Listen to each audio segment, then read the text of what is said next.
This episode is brought to you by Naked Fig Soap. Shop over a dozen handcrafted artisan soaps locally sourced and made in Arizona using the finest non-toxic intentional ingredients. Naked Fig Soap also offers facial care products along with accessories like soap dishes, soap saver bags, and more. Visit their website at nakedfigsoap.com and use code DRUMMINGUP, all one word, for 20% off online orders. And that is the best place to find her now. Yes. She doesn't really have a storefront so much as she has As of right now. Yeah, as of right now, Yes. she has her products in certain locations, Yes. which again is the best place to find her is at her nakedfigsoap.com website. Yes. Or her socials. Instagram is a great spot to find her. Ask her any questions where she's going to be at like a farmer's market. Yes. You can find all that out. Or But coming up, she's Yeah. moving to bigger and better opportunities. Yes, absolutely. And we're very happy to hear that because, Yes. you know, we just want to She's make one sure of our she's doing okay. favorite companies. Oh, yeah. Whenever we're getting low, we always place our order. Yes. You know, and again, use that code drumming up, Yes. all one word, to get that 20% off discount. For sure. nakedfigsoap.com. It'll be in the show notes. We'll have her website. And then the best thing to do is from the website, go find her socials, follow her. That helps her. And by you doing that, it helps us because we know you're listening and we know you're buying her great products. She also offers tattoo care and everything too. Yes, so she does. just a ton of stuff that she does. It's all locally made and everything. So what was that website again? That is nakedfigsoap.com. Using code drumming Drumming up, Up. all one word, for 20% off at checkout. Hi there, this is Julian of Gorad, and you are listening to Drumming Up Conversation. Hell yeah. Drumming up conversation. Drumming up, yeah. Drumming up, yeah. Drumming up, yeah. Conversation. Drumming up, yeah. Drumming up, yeah. Drumming up, yeah. Conversation. Drumming up, yeah. Drumming up, yeah. Drumming up, yeah. Conversation. Drumming up, yeah. Drumming up, yeah. Drumming up, yeah. Conversation. Yeah.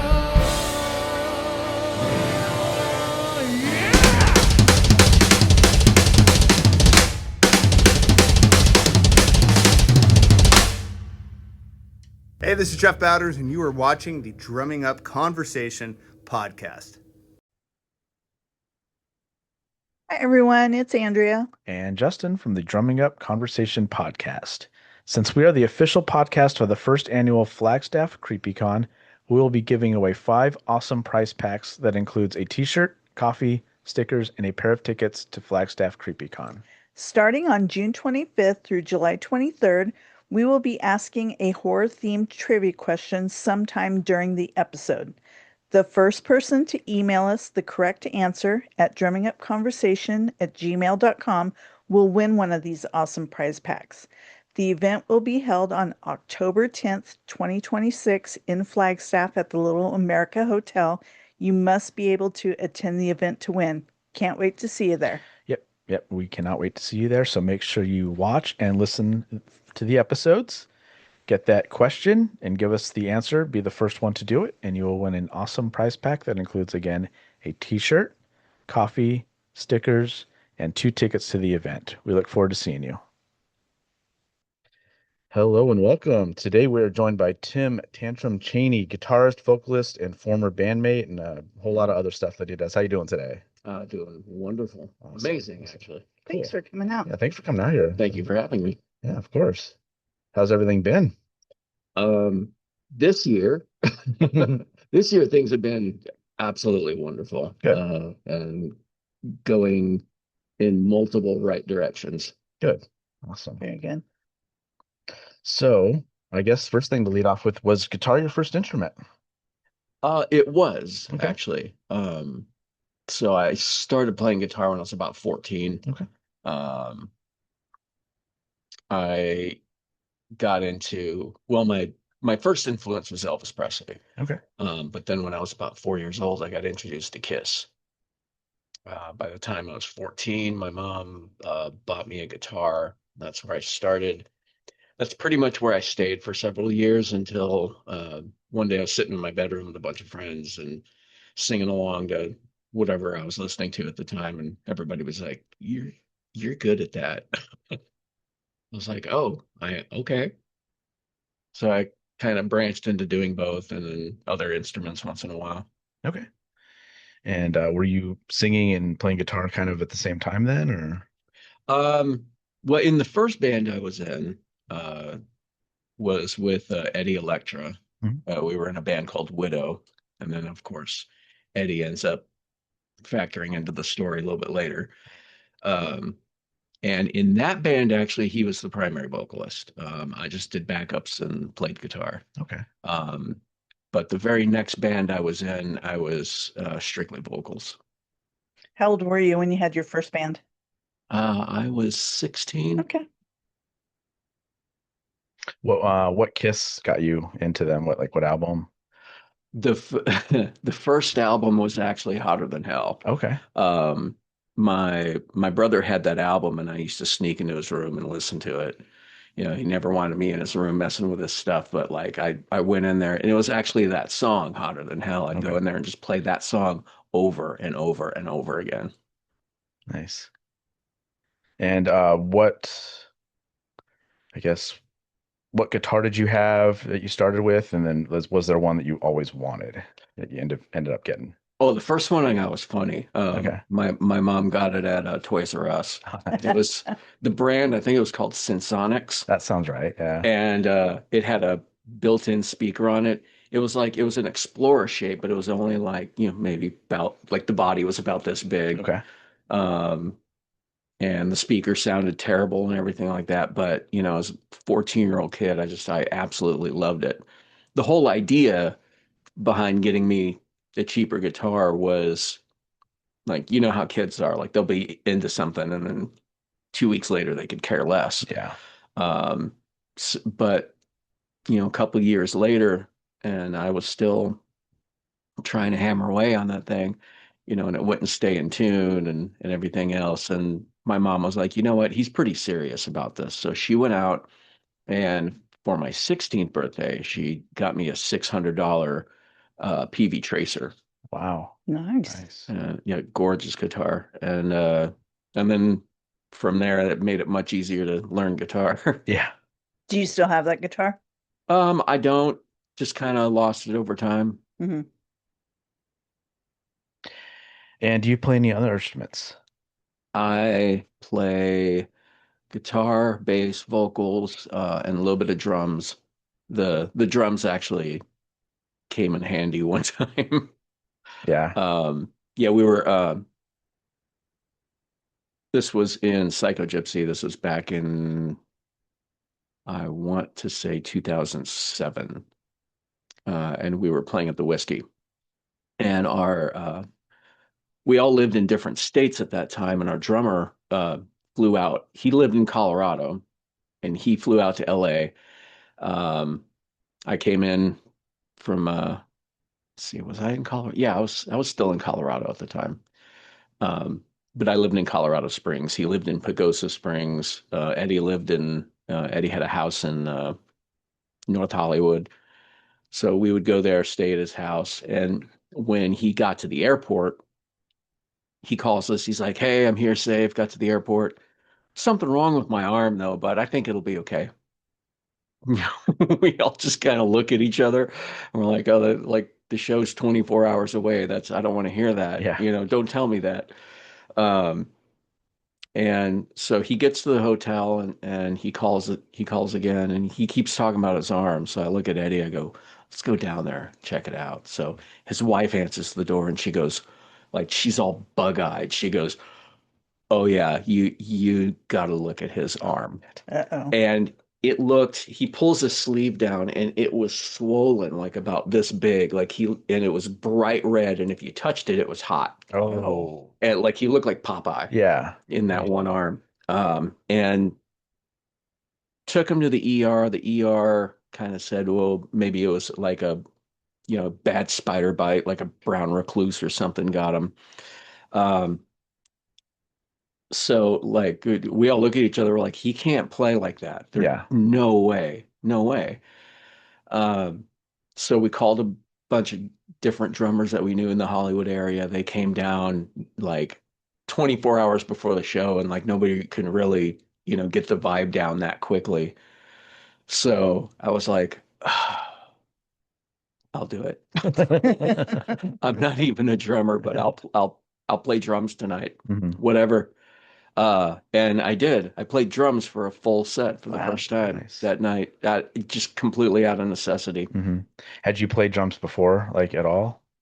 Before that night, the extent of my drumming would be um, like say when I was jamming with you Hmm. and like, we'd go on a break or Yeah, yeah, something, yeah. everybody else would go in the other room and I'd jump behind the kit and, Yeah. just start hammering away. Um, and that was pretty much it. I've never owned a kit or Mhm. anything like that. And then at the Whiskey A Go-Go in Hollywood, California, I suddenly have to play a full set in front of a packed house. Was it originals or covers? It was original. Originals. Oh boy, that's even tougher. Yeah. Wow. Or is it easier because then people aren't really aware whether you Covers make is easier just mistakes? because you know generally the music better. In my opinion, like Songs you've you've heard heard a a million million. times. Yeah, Yeah. I kind of know how the drums go on this one. Whereas originally, you're like, well, I don't really know what my guy did at this part because I wasn't really paying attention to what he was doing. I was doing more what I was doing in that song. And Yeah. so you don't really listen. You're listening more your part because that's you got to know. Yeah, because as a front man, the only thing that you're really concerned about um, is that the guy behind you is holding it down. Yeah, And if you have somebody good enough and the guy behind you is holding it down, you don't even think about it. You're yeah, just doing your thing. hmm, You're not saying, "Oh, here comes that, that open hi-hat part." yeah, You're not even thinking about yeah. that. Yeah, you just it sounds right to me, so we're good. Yeah. Yeah, exactly. So definitely covers. I think covers are always easier if you know it. If you don't Okay. know it, it's different, in my opinion. But it's a good question because you wouldn't know from the outside. So Exactly, exactly. Yeah. yeah. As a audience participant, Hmm. where a cover you're like, made a mistake, A lot of but a lot of people won't notice some subtle mistakes, or like if it's a different tempo too. Like on a lot of cover songs, they're just like, oh, okay, I know the song. They don't know if it's sped up or slowed down or anything Uh, either. So that's true. Yeah, that is so true as a performer. Like when you're on stage and somebody like goofs apart or something, and like everybody in the band notices it, no one else does. yeah, yeah, for sure. So, you started singing about 16 then? I think I started singing. I think I was more like 17 when I started 17. singing. And then were you doing original stuff or cover stuff at that time? Or a The bit of both? it was a little bit of both. I think the first band that I sang for, we were doing like cover songs. Hmm. Um, and then I got so good at singing, I actually wound up joining this one cover band. And it was weird because like the guy that really he was like kind of the boss of the band, like the main guy. Hmm. Um, no matter how good we got, he was always insecure and he'd never book a gig. Hmm. So the band eventually wound up breaking up because we're like, we're just meeting at this guy's house every weekend and Yeah.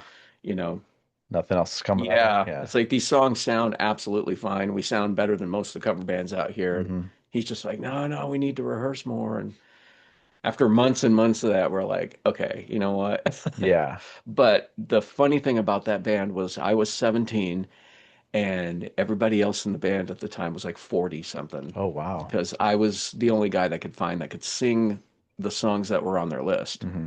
Do you remember some of those songs? Oh, like we were doing like Winger and I Okay. remember doing Rush Okay. and so they were doing things that were in that higher register that, Yeah. as a 17-year-old singer, no problem. Yeah. Who were some of your influences as far as vocally?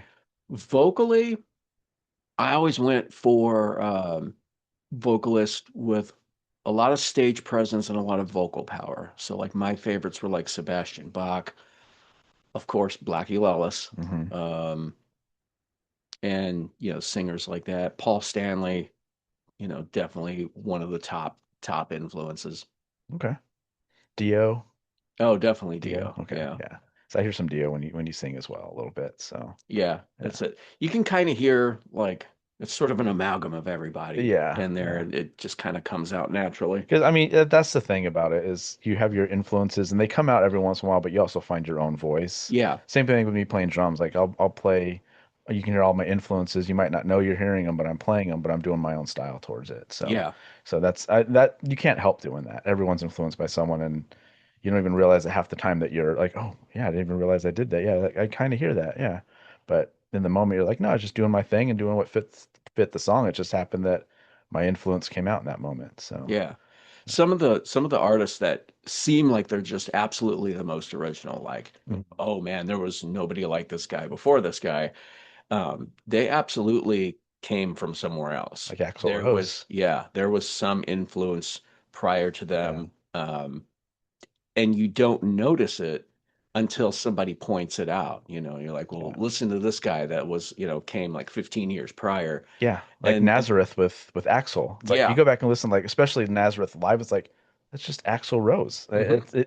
That's where that was. And you find, and then they cover Hair of the Dog and stuff. It's like, oh, okay, he's definitely like letting you know that Yeah. his influence. So, yeah, absolutely, And you wouldn't have made the connection until somebody points it out. And then you exactly. go back and you listen to it and you go, oh, Yeah, there it is. kind of like with like Sebastian Bach and D. Snyder. Mhm. Oh, yeah, yeah, yeah. Okay, which makes sense now. Yeah. So Now, oh, definitely now it makes sense really, now. yeah. Well, so the drummer that's playing with them, we've had him on. Like we've yeah, had him on a couple Joey of times, Casada. Joey Casada. Yep. So like, of course, congratulated him when he got that gig. Oh, I was like, yeah. oh, dude, that's so cool. You're going, oh, Twisted Sister, man. Like he's a New York kid and everything. He's like, oh yeah, it's huge and all You that. So, just, you know, you you do this because you love it. hmm Um, and sometimes you don't know where it's going to take you. Like any musician out there that's like, oh, I'm just, this isn't going where I wanted to, just playing local gigs or whatever. So if you love playing music, just keep doing it exactly. because somewhere down the road, something's going to happen and you're going to go, oh, I wasn't expecting that. But you have to hang in there long enough for that to happen to you. Exactly. Yeah. Yeah, that's the thing. I mean, yeah, just do it because you love it. That's like Hmm. what we're doing right now. We're not playing gigs or anything. Like if something came up and I could play a gig and I didn't have to set up my drums, I'd do it as long as it was a decent house kit, which we know how that goes a lot of times. But we've shared a stage with some of those, but yeah, I'm I'd sure still my do it. chuckle kind of gave that away. Yeah. I just remember gonna get little off track here, but there's just one story when you gave me those, what was it, 20 songs to learn in like 30 hours or something. Yes, something like Like, that. sure, Tim, sure. All originals. Like you couldn't throw any covers in there. No, nothing I know already. And I remember I fucked up the punk song. That was the only one I fucked up, was that one. It was the easiest one. I Oh just yeah. overthought it. 'Cause it was just it It was was just just a tick double tick time on the tick tick. snare. Yeah. That's all it was all the way through. I remember you're like, he can't play a punk song. I'm like, shut up, Tim. This isn't cool, man. You give me a whole lot of time on this, and I had to work a full shift in between it and everything. There's limited time to listen. But yeah, that was a lot of fun. But that made it to where I know like I can handle anything at this point too. Yeah, It was because you're awesome. thrown into the fire, And and not playing my own kit on top of that as well, with yeah, Joe's Grotto and it's that shitty house kit. There's duct tape on the toms. yeah. Yeah, the cymbals have one across it, and the hi-hat pedal, you're not sure if it's gonna work or not. The only thing I had of mine was my snare. Like I gotta have something and I think my double pedal, that was it. Yeah. Yeah. Snare and double pedal. I'm like, all right, let's hope for the best. But that was a lot of fun. So, and I do thank you for that. Oh, It was absolutely. one of those like throw me into the fire things, but now going forward, I learned songs very quickly, and I mean that came from playing in church when I Yeah. was younger too, but that And really and helped. I, and there's certain people that I know that, like even if this guy isn't sure that he can do it, I know he can. So I'm Yeah. I'm gonna throw him in there. It was fun. I wish we had gotten something on that recorded or something though, because I would love to have a copy of that just to go back and listen Yeah, to it, because that was a fun set. there's some gigs like throughout my life that because especially now, like I think about it now, and it's like everything you do is on camera. Hmm I mean, not just playing live. You're walking to Circle K and it's on camera. Yeah. Yeah, You Yeah. yeah, know, but like back then, there's certain gigs that I played where, we all lived in a world where that wasn't the case, and I just like I reminisce about those gigs. I'm like, man, I wish somebody would have caught that. yeah, for sure. Oh, I know. I wish we had the technology we had Oh, yeah. then now, because I didn't have a lot of time with you guys as much as I wanted to, because Yeah. the grandma situation came up. Yeah, just life happened. Yeah, yeah. So those few gigs we did have, and the Cooperstown one would have been a lot of fun too. But we'll get into that in a little bit, though. I'm curious about, because I talked to Mike about this too. When you guys first met me, the first impression you got of me, and the whole situation with that original guy we were with too, the crazy guy. Oh, yeah. Yeah. Um, Mike was like, "Oh yeah, his Nutty name was Bar. this and that." Yeah, Nutty Bar. Yeah. Mike had. I'm like, I don't know how your memory is that good. He's like, I don't either. But Mike was just recalling a bunch of. I think he said Kevin. I think was his name. Yeah. But yeah, Yeah, we called him Kevin. Nutty Bar after that whole situation. You came up with I Nutty did. I Bar. come up with Nutty Bar. Well, I almost got shot by the guy, so I should be able to nickname him. You got the naming rights. But yeah, I am curious though, like when you guys first met me, because you guys recruited me. I remember the when you guys asked me to do it, and then the voicemail that Nutty Bar left with Mhm. me saying he essentially in a subtle way of saying he owned me and stuff like that. I remember playing that for you guys, like what the fuck? Creepy. It was because he's like, no, he's my drummer. I found him. And you guys can't have him. And da da da da da. I was like, whoa, I can't have shit. him. Well, No that's one gonna make will. me get out of this as quick as possible now. Uh, So what's funny was later on we wound up playing a show at Blues, okay, and Nutty Bar's band got so if you're not in the industry, there's a time slot that we refer to as the cleanup spot. The cleanup spot is the last spot, but it's not considered the headlining spot. it's like 11:30 at night. Yeah, they call it the cleanup spot because the only person you're playing for is the janitor. You know, they're cleaning up the floors while you're up on stage and everybody's left already. So Kevin's band got the cleanup spot. And what was funny was that afterwards he told people that they were the headliner and they blew us off the stage, you know. Like there's nobody there when they were There's like no people were witnesses. leaving as they were like doing their sound check.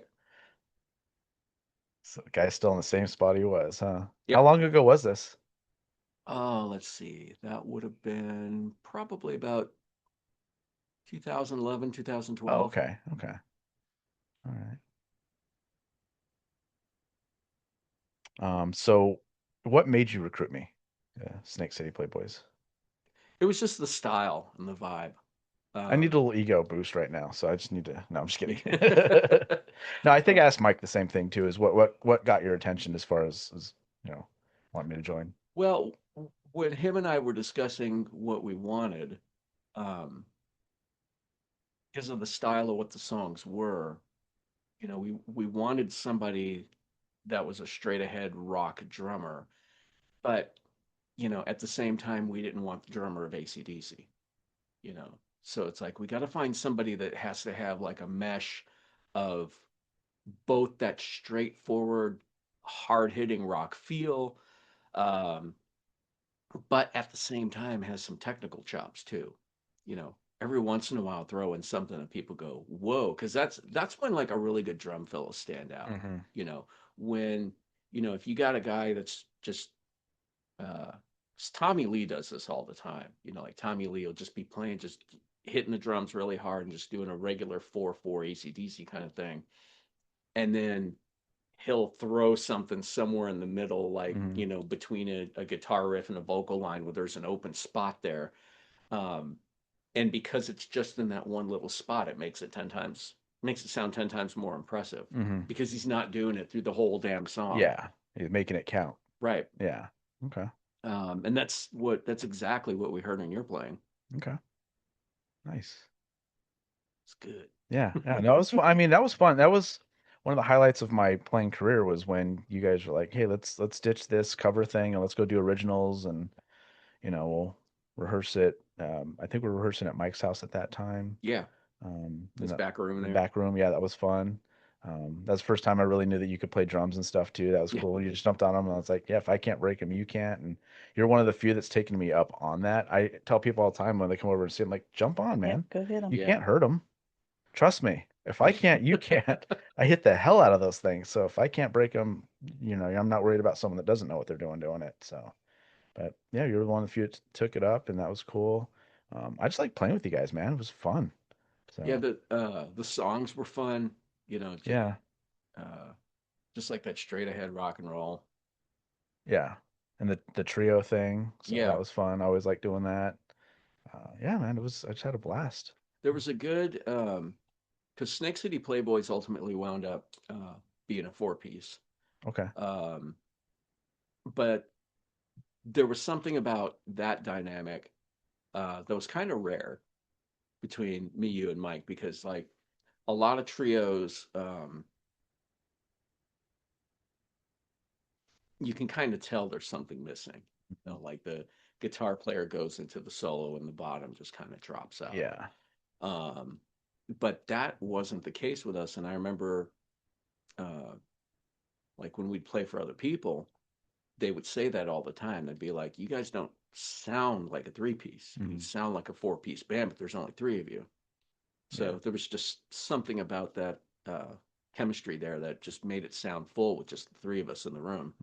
Well, you guys were good songwriters too. Yeah, That's rare. You guys brought good things to the, or we had somewhat formed songs. We could adjust it, make things work, but like that always helps too because it makes my job easier as well to find, fill the holes and stuff in that. right, Where I know where I need to keep the hi-hats a little more open to make them sizzle more so that we don't sound like we dropped out. right. So stuff like that. So that definitely helps. So when you recorded Thin Ice, was it just three? Hmm. Oh, wait, yes. See, I would have never guessed that. That was it. Yeah. Yeah, Mhm. just the three of Wow. us. Yeah. Very Yeah. cool. I have it somewhere. I need to find it. Hmm. Because I all the software I have now, I can remaster the hell out of it, then that thing make it sound amazing. What I loved with version of Thin Ice that three of us recorded, uh, during the courses, like there's a little riff Mhm. that I play. Um, it's like da da da da da da da, da, and you followed it on the bass drum. Mhm. It's just like Yeah. it's just but you matched it exactly. It was like just perfect. I was like, ooh, I like that. I like that. Well, again, you guys give me good stuff to work with, and I'll make it work. So, yeah, I need to find it. Hmm. Do you have it anywhere? I might have it like it because Mike asked me that recently, Okay, and I was probably like, because I asked him. yeah, I was like, you know what, I might have it in like an old because I have an email address that I used back then I don't use anymore, and it's Okay, probably sitting in that email somewhere. if you I find it, bet it is. send it to me. Because if you're cool with it, I can do some stuff to it, make it sound really really cool. Yeah, I'll have to go in You if I remember. I'll have to go in and just query Thin Ice know. on that old email and see if I can find that track. Yeah, that'd be cool.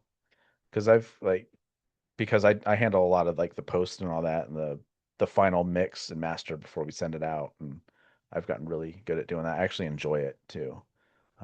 It's a lot of fun. So that'd be a fun one to redo. Um, just I don't know, even just have ourselves. But Yeah, um, especially now that the three of us are more seasoned and yeah, yeah. I mean, again, it would be fun to do something, see what we but could turn it into. Yeah, yeah. Because I mean, I'm set up to where I can record like through email too. We don't have to be in the same room if we don't want to. Mike had mentioned no, it would be fun to be in the same room, sure, like initially, but throughout the process, we could, if you guys are up for it, throw stuff at each other and yeah. put drums to you. Okay? Yeah, I got that scratch in my throat. Yeah. I think that happens naturally, especially like with three guys that just click like Yeah. that anyway. Like you're gonna start. That's just gonna happen organically. Where you just start like throwing stuff at each other. Hey, put something behind this, and Yeah, for sure. Or even like, do a newer version of Thin Ice where we just do it again. yeah, To, that'd be fun too. So, because that's something I could lay down the drums to the original track if we could find it and send it to you. You do your thing, Mike does his thing, and then oh yeah, let's do something fun with that, whatever. So, because I mean, the great thing about it is we can put it out anywhere yeah, for next to nothing nowadays if that's something we wanted to do. Because I would love to, because in my opinion, I didn't get enough time with you guys that I wanted to. yeah, Family came up, and I talked about it with Mike. We had him on too, his grandma, and you guys were so supportive of that, and I appreciate that because that was tough. Because I know that you guys had mentioned that Quiet Riot, I guess, had Hmm. asked to go out with them or something like right before I had taken off. Yeah, And I was like, we oh, did. We played a show with choir, right? yeah. And I was like, damn, just, appreciate that you guys were supportive of it. So, Yeah. Well, I mean, both me and Mike could tell, like when you told us that we we could tell you weren't BSing. Like I could see it in your face. You didn't want to leave. yeah, You did not want to leave. no. It was a necessity, and it's like, hey man, it's family, so that's all good, Yeah. all good. The hard part was it was a total shit show. Yeah. So sure. didn't help at all. But it was cool when you met her when we came back. What did I pick up anyway? You had It was a DVD it's a DVD. You remember what or it was? CD.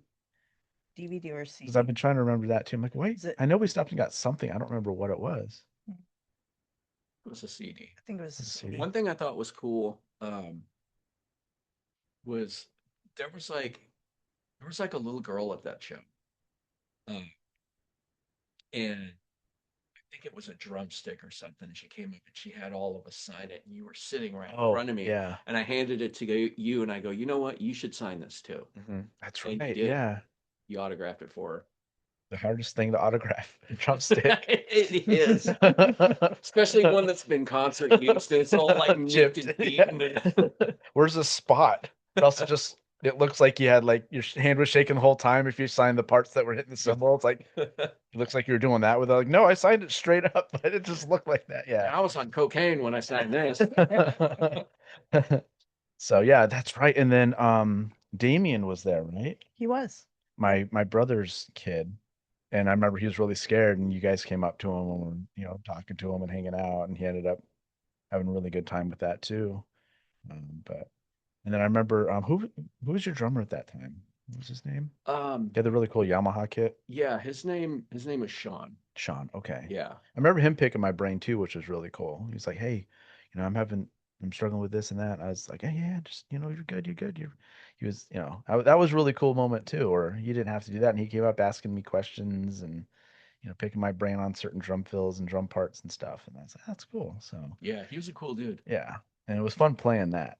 Love Thin Ice, man. That's one of my favorite songs I've ever recorded. Yeah. So That was one I actually I wrote that. It was originally supposed to be a Psycho Gypsy song. okay. But I wrote it right before Psycho Gypsy wound up splitting up. And then when we started putting Snake City Playboys together, I was like, man, that was just too cool of a song to just let it fall by the wayside. I'm going to bring it into this one and get it recorded. Yeah. I think that was the only one we had done, right? We recorded. But I think we had talked about doing a second one. We just never got to it, Yeah. which How long were you in the band? year, Oh, that's it. I think. Yeah. Something like that. 2009 to 2010-ish, I think. Yeah, something along those lines. It wasn't long because we hadn't we had just barely formed because we had met with the Nutty Bars cover group that he was doing. And then remember someone commented on my drums like, oh, I like that gray color that they are. I'm like, that's dust from this guy's room. Remember that? And I cleaned them off. They're the ones that are in there right now, and they were like matte black. And like, oh, like no, yeah, that's why we're getting the hell out of here. This guy is a disaster. Yeah, they were like look like they're powder coated. It's bad. Yeah. Someone thought they were like a cool gray color. I'm like, no, they're matte black. They're not supposed to look like this at all. And yeah, total disaster. But that hadn't happened. We didn't meet, so I appreciate that. And Yeah. it was still fun work. I love doing covers just to work on chops, just to get the. Oh yeah. Most of the that I've had as a guitar player has come from playing cover songs. I was actually after this was actually before Snake City Playboys. I had moved to Colorado for a while, and when I first moved there, this was after Psycho Gypsy broke up, and I was just like I was burned out on living in the city. I was burned out on music. I was burned out on everything, and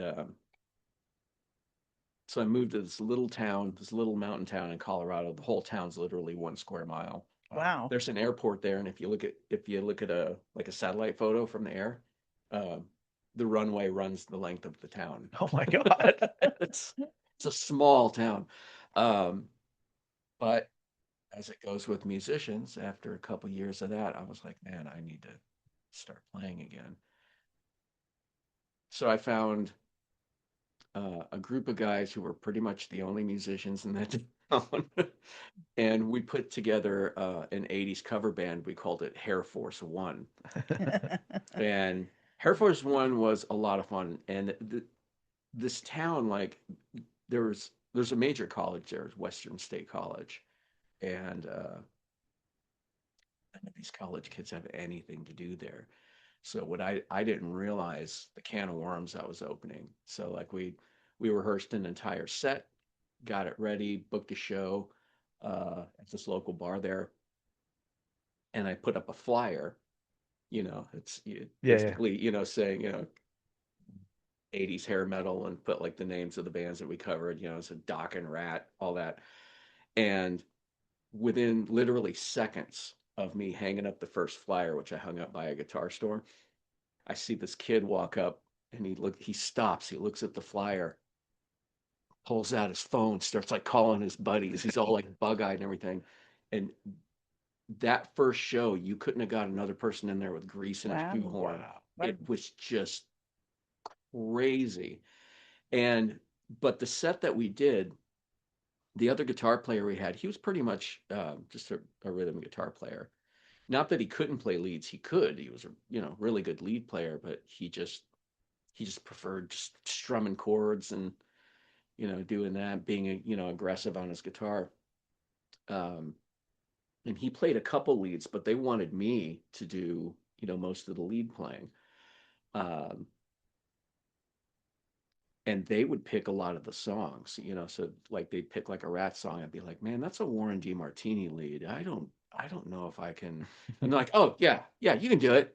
Yeah, you're all good. And I did. Like, I learned all those Rat leads, and they made me learn Eruption. And like I'd play Eruption in the middle of the set. And one time I had to play Eruption. We were playing a show at a ski resort on a balcony outside in the middle of winter. Oh boy. Like I couldn't feel my fingers. They're like, dude, you're playing Eruption tonight, right? And I'm like, yeah. But that like learning those covers, especially if you're trying to learn them note for note, that'll improve your playing so much, especially if you have a list of different players and different styles, and you can pull them into your own style. It will make you a better musician. Yeah, I mean that's how I learned how to play. It was I wasn't playing to original. I was playing to all cover stuff and figuring it out. And back in the day when there was no YouTube and you had to play two measures, listen very carefully, pause it, figure out what you then move on to the next two. So a 3.5 minute song took you 6 hours to learn. So start off playing it slower, and then slowly build it up to speed. Yeah, you got to figure out what's being hit, like what hi-hats or snare or kick drum or tom or whatever, ride, and it's like, okay, that sounds like this. Okay, that's cool. That's all right. Yeah, because every now and then we'll watch a YouTube video, and he's like, oh, I do play that right. Yeah. No, I don't know. Yeah, because I don't know if you know Drumeo at all. Yeah. But I like they had Tempesta on recently playing More Human Than Human. It's like, yes, I played it right this whole time. That's awesome. I have no idea. And I've seen him play it like live and stuff, but you still can only see so much live as well.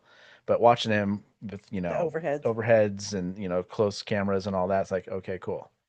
My ears were serving me correctly. I've played it right this whole entire time. Because there's a chance he's not doing the 30-second notes on the hi-hats. He's just keeping them real open and playing it faster with one hand. But no, he was doing the double hands on the hi-hats and stuff like that. I'm like, cool.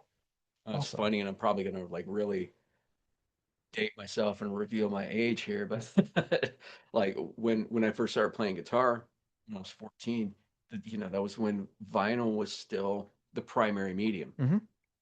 So you'd be learning something and you'd have to manually pick the needle up and move it back, and you had to know where to set it back down.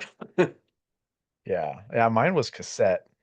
That was my favorite of learning things. CDs was as tough as vinyl, honestly, for that. because it's hard to just pause it and play it a lot back then. But yeah, I mean, I get it. I mean, we're all. I think you guys are close in age, actually. Probably. So, I mean, I'm not too far behind, but Way back. not really. Not in spirit. Not in soul and spirit. That's for sure. I'm an old soul. Oh no. Like when we were talking about what was the song we were listening to the other day with Don Henley from 1982. Oh. And I was like, oh, this is like high school makeout music. And then I was like, well, my generation, but for him, he was one.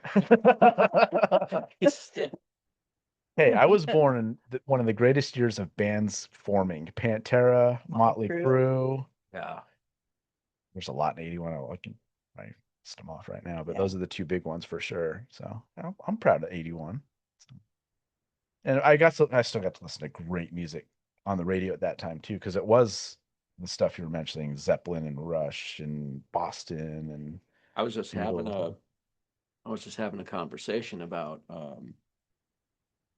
well, being born, like if you're born in the early 70s and then growing up in the 80s, when all of that stuff, in particular, the year 1984, there is actually an entire YouTube video about all of the, not just thing, I mean, because like movies are released every year, songs are released every year. Classic, legendary shit was released, it seemed like every week in the year 1984. It was just on and on and on and on. And Yeah. like, Michael Jackson and Ghostbusters. And like, that was just the absolute best year to be alive, period. No, 84 was a big year. Was that Dio's first solo as well? If not, Was it that was Last in close. Line? Yeah.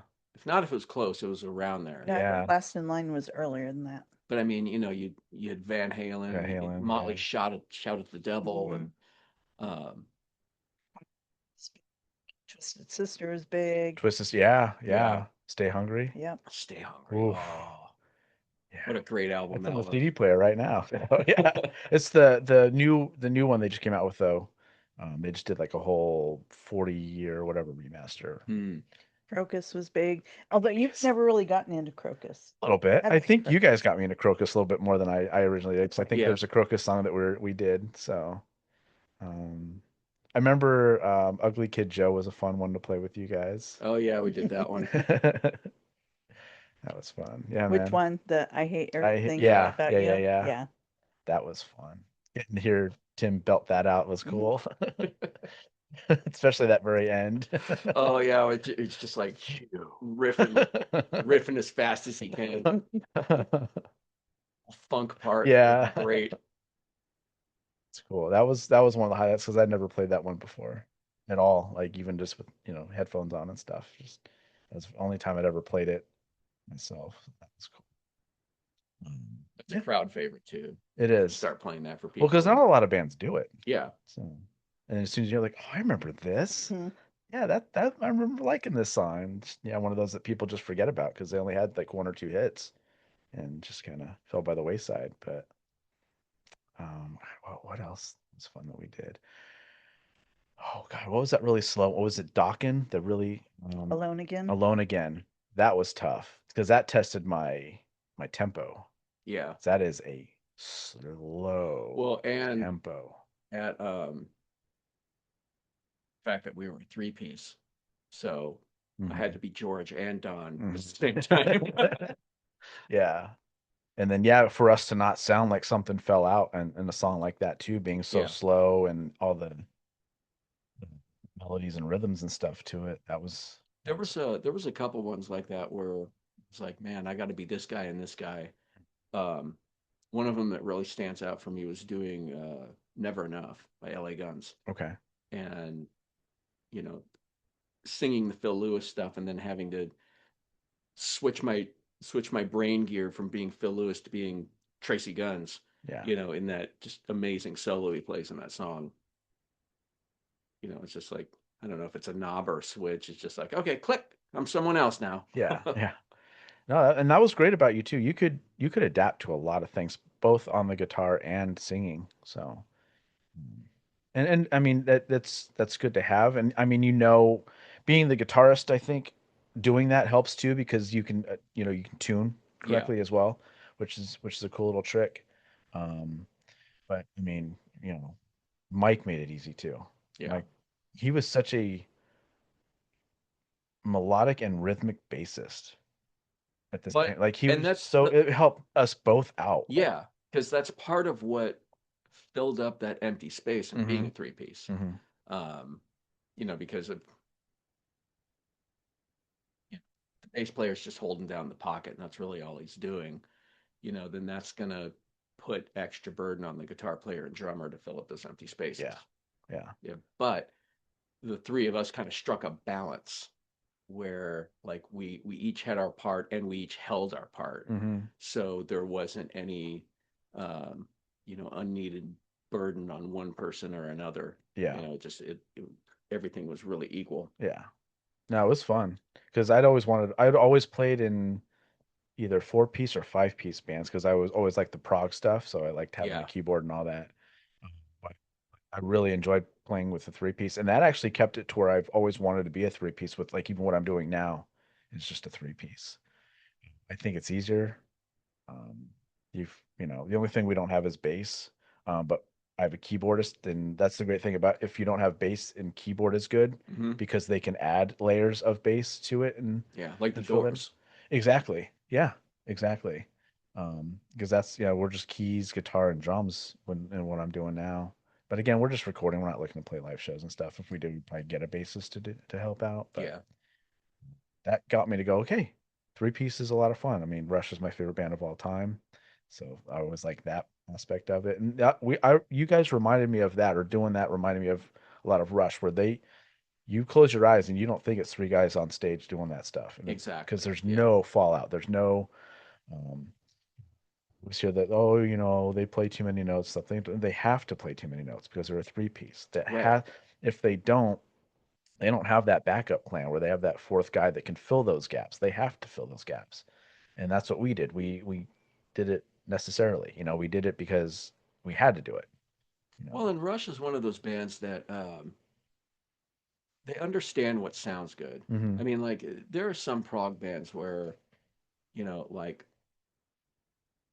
seems like their whole point is to just kind of like wank off and let's see how many different types of scales and how many times we can change the time signature Hmm.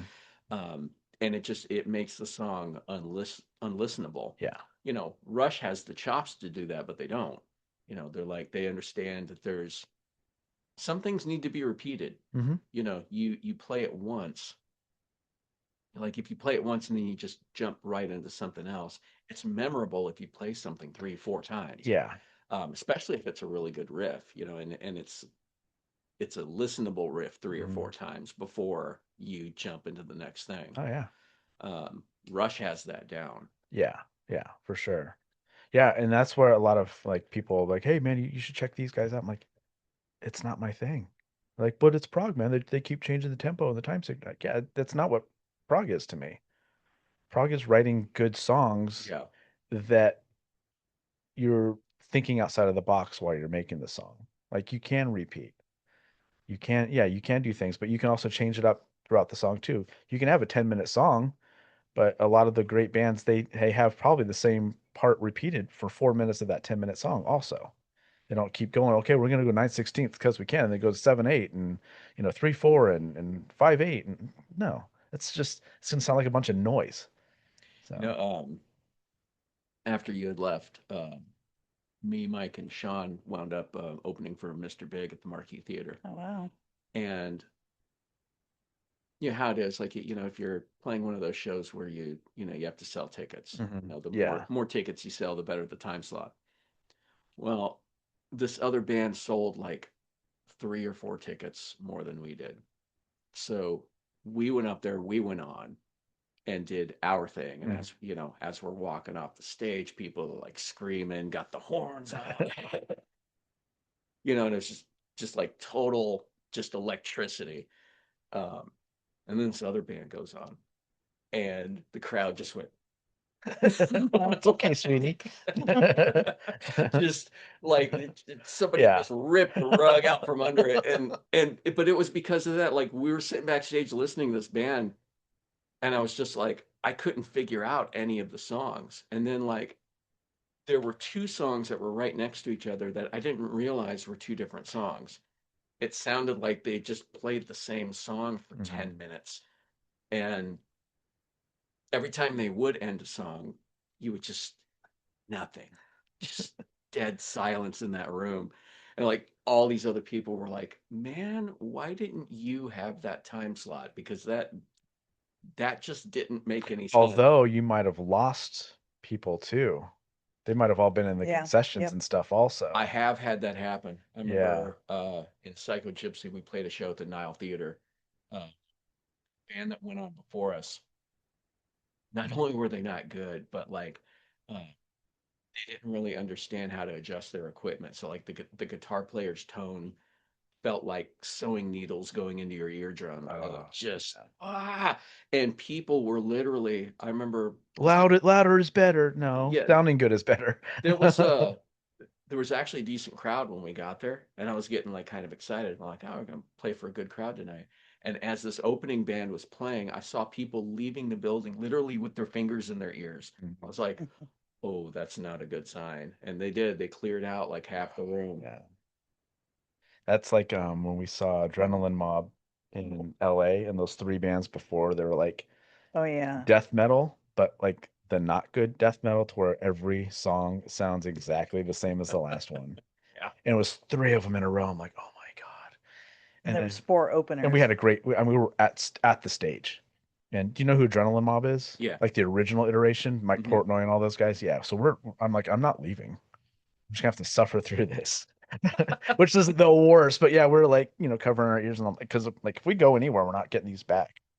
We're like on the stage, like being, just, and then this band comes on, the dude, 4th band. the fourth band, dude's barefoot, no shirt shirt. on. Who's this jackass? It was gonna be some like hippie band or something. Like it's gonna be total opposite. Ended up being a band called Nothing More. Oh my God, they're Blew the amazing. roof off the place. Yeah. Amazing. If it wasn't for Adrenaline Mob closing the show, they would have been the highlight of the night. Mhm. But Adrenaline Mob brought it. Oh yeah. But Even though they we were still having follow so them many to this day. technical issues. Yeah, we still follow them to this day. They're really, really cool, like old school rock band. Hmm. What you see is what you hear, all that stuff. 4-piece just sound amazing, everyone. Three of the 4 members were former drummers. So they do this amazing drum. Yes. So at the last song, they do this whole little like drum thing where the guitarist and bassist hold the drum over their head and the singer plays along with the drummer, and they do this thing. And like if there's one mess up, one of the guys get hit right in the face with the drumstick, and it's so cool. But yeah, amazing. You get it.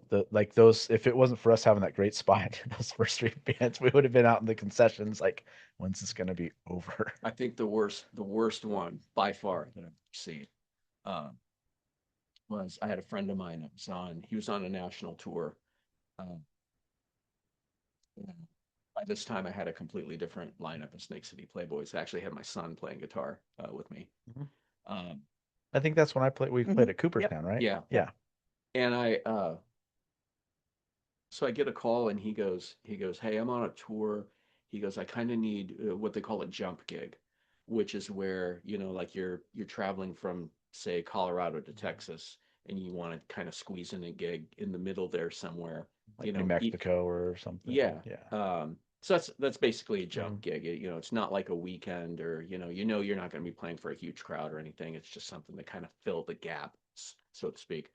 And I was like, yeah, I can set you up something like that in Arizona somewhere. So I booked that. It was him and Snake City Playboys at a club in Scottsdale. And the club was like, hey, we have this other band. They want to open the show. And I was like, yeah, it's fine, whatever. I didn't even give it much thought. It was like, it was much like younger kids. And I should have researched them first. Should have researched them first. I don't know why I didn't. I'm usually better at that stuff, but so they go on, and this story is going to sound made up, and I promise you it's not. I'm not making this up. So they go on. They're all like kind of standing up there, like meandering, and I noticed that the only crowd they brought was their moms and their girlfriends. They were just like all starry-eyed and in front of the stage. The rehearsal team. The same team that's there for the rehearsal. That sounds like the one band that opened for Nothing More the one time, and it was all moms that were there. Oh, it might have been them. they- Let's and listen they to the were- rest of the story. yeah, It could have been yeah. them. It was out here, so Yeah. So okay, so these guys get on stage, and sitting there with my buddy, and that kind of like, it's sort of like a cacophony of sound when everybody's on stage and they're just kind of getting ready and everybody's sort of tuning at the same time, Yeah. and it just that weird kind of noise. dun dun dun Yeah. dun dun dun dun dun dun. It's just all this like various noise. Yeah. So I'm sitting there. I look over at my friend. I'm like, when are they going to start playing? Like, how long are they going to do this? At some point, I realize That was it. This was their first song.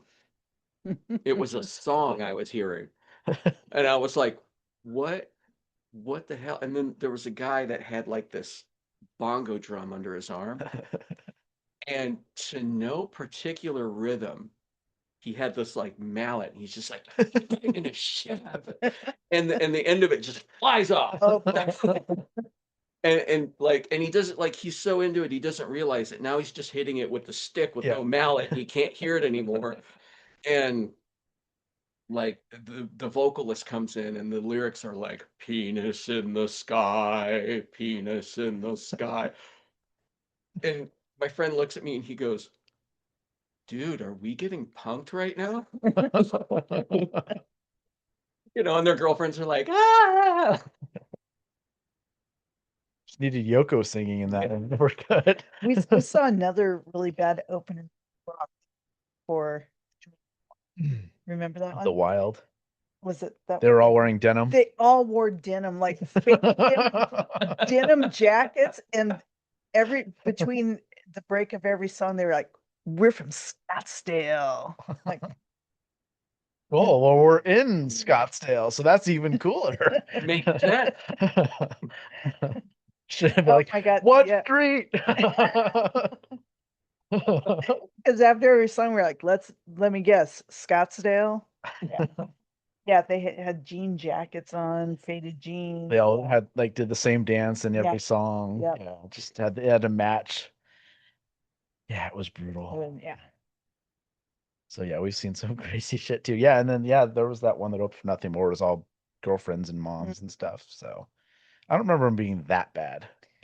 But No, maybe but, they just got better when we saw them. but he went on a tirade in between songs, if you remember that. Fuck Arizona, fuck all you. Yeah, and the this and Van that. Buren, Like, yeah. Well, and I think, what was it called? Something Wolf or something, right? Something. yeah. And I turned to her, I said, They end up having some songs on KUPD, but well, they Yeah. they just gotten a record deal, I think, and they're like, yeah, we're gonna come out with their first album or whatever in a couple months. And I turned to her, I said, I bet you he's the only one on the cover. Sure enough, yep. the singer, the only one on the cover of the album. I'm like, Wow. told you. Like he just, I could just tell right away. Like that's a guy that's only gonna. Hey guys, I really like the one where it's just me. I remember playing the show at Mason Jar. I want to say we were with LA Guns, and the band that went on first was these really young guys, and their parents were managing. By this time, Psycho Gypsy was a lot bigger and made these big backdrops and everything like that. And I'm standing there with Tracy Guns, and one of the moms comes over to me, and she goes, does our band have to play in front of your banners? I go, Boy. yeah, they do. And she's like bitching because we had these these huge backdrops with their faces painted on them. Well, preparing. So it's like my face, but this big. And, um, they the parent managers were just like not having it. And when they walked away, Tracy Gunn starts laughing, and I'm like, dude, do you know how many times I've had to sit up in front of your shit and not have like any room to move?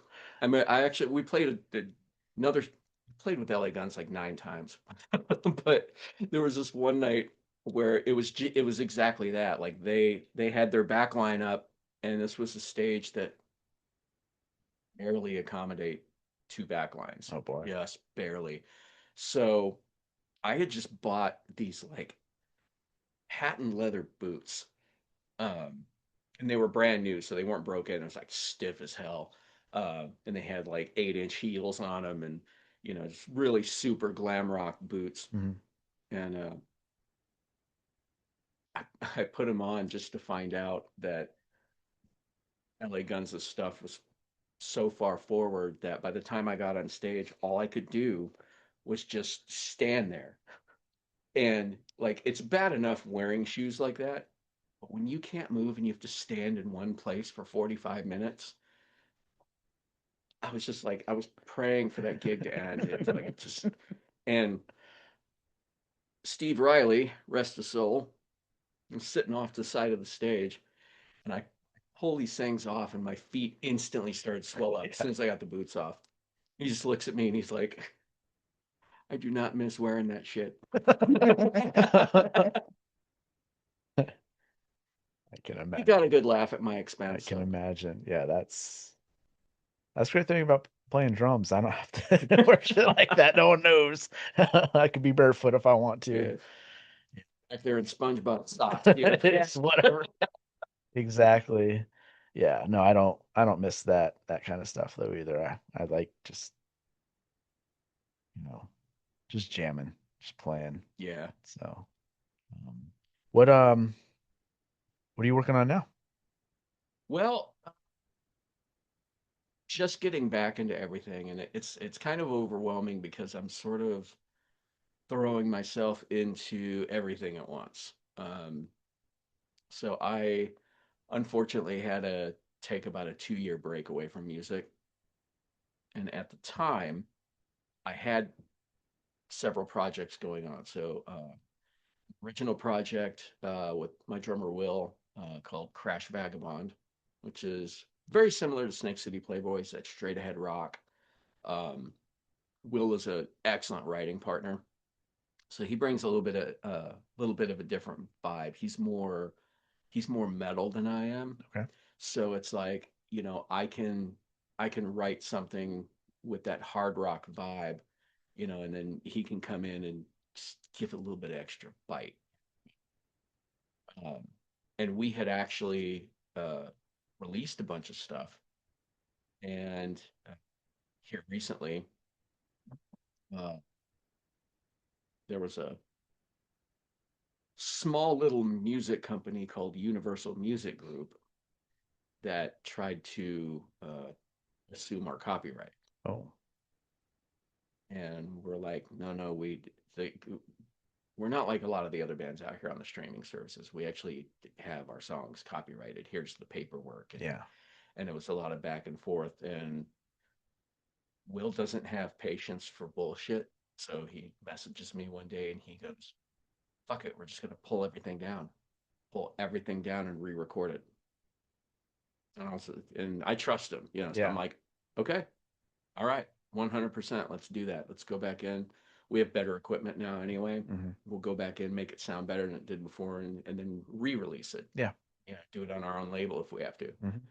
Um, and then the Wasp tribute, which WAZP. yep. Yeah. So that was one I got into almost not by choice. I was like, I think the best analogy would be drafted into Wasp. Okay. Um, because so uh anybody that's not local to Arizona, we have a guy out here named Scott Rowe. Scott Rowe did an Alice Cooper tribute for like something like 30 years, maybe longer. Uh, and he put a post on Facebook one day that just basically said, I'd like to see other tributes come out, but not the ones that everybody does. There's already a million Kiss tribute bands. There's a million Motley bands. There's a million Led Zeppelin tribute bands. Something that's just as cool as that, but that nobody is doing. And my buddy Eric Wall, great guitar player, he gets on there and he goes, "What about Wasp?" As soon as he types Wasp, everybody in Phoenix tags my name in it. This guy would be the perfect Blackie Lawless. And every time somebody did it, I had my phone in my pocket and my phone would vibrate. And I thought there was some kind of emergency. I thought, oh my God, it's like, is my sister in the hospital? What the hell's going on? And so I pull my phone out, I look at it. My son was with me and he goes, "What is it? What's going on?" I go, "I Think guess I'm I'm gonna. joining a Wasp tribute band." That's literally how that came about. We had the band literally on that thread. We put the band, oh, I know a guy that can do the Randy Piper part, and I know this guy and that guy, and I know a promoter that can book gigs. Um, by the second day, I had gotten in contact with this promoter, and he'd booked us a gig at this pretty big venue down in Tucson. So we had a band formed and a gig booked before the four of us had been in a room together. Wow. So obviously Wasp was the right choice Yeah. because like everybody was just like, "Oh yeah, yeah, I want to see that." That's cool. Have you ever been out somewhere and someone thought you were Blackie Lawless? Um, it's like that with multiple rock stars. People that think I'm from LA Guns or they think I'm, this guy from this. I had somebody think I was Eric Brittingham one time. I get that a lot. I think I kind of have like the generic rock and roll face, you know? And the hair? Yeah, and Yeah. definitely the Yeah. hair. But yeah, I get that a lot. We played in El Paso, Texas, and there was a girl that drove from Mexico to come see us. Nice. It's really cool. Yeah. Well, I mean, being here too, the spelling's just perfect. So Yeah, WACP with the yeah. AZ right in the middle. Yeah. Can't get much better than that. Yeah. So and so are you still doing that? I'm gonna get back into it. Our last show was like, I want to say like 2.5 years ago. Okay. It was a New Year's Eve show. Um, but my life was just in a really bad place for a couple of years, Mhm. and it was like to the point where like I had to sell all my music gear. I was working constantly, and by constantly I mean 7 days a week, 12 hours a day to keep up with everything Mhm. and keep my head above water. Um, and so it was like even if I still had the music gear, I didn't have the time. Yeah. Just did not have the time to do any of it.